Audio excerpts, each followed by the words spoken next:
இன்றைய நற்செய்தி புனித மார்க் எழுதிய நற்செய்தியிலிருந்து வாசகம். அதிகாரம் 7 இறைவார்த்தைகள் 24 முதல் 30 முடிய.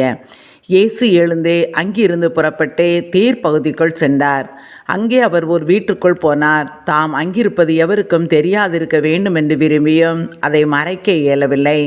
உடனே பெண் ஒருவர் அவரை பற்றி கேள்விப்பட்டு உள்ளே வந்து அவர் காலில் விழுந்தார். அவருடைய மகளை தீய ஆவி பிடித்திருந்தது.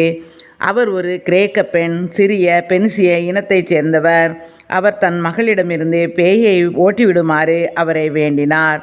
இயேசு அவரை பார்த்து, முதலில் பிள்ளைகள் வயிறார உண்ணட்டும், பிள்ளைகளுக்குரிய உணவை எடுத்து நாய்க்குட்டிகளுக்கு போடுவது முறையல்ல என்றார்.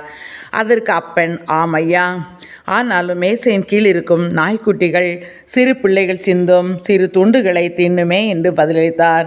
அப்பொழுது இயேசு அவரிடம், நீர் இப்படி சொன்னதால் போகலாம், பேய் உம் மகளை விட்டு நீங்கிற்று என்றார். அப்பெண் தம் வீடு திரும்பியதும் தன் பிள்ளை கட்டிலில் படுத்திருக்கிறதையும் பேய் ஓடிவிட்டதையும் கண்டார். இது கிறிஸ்துவின் நற்செய்தி. கிறிஸ்துவே உமக்கு புகழ்.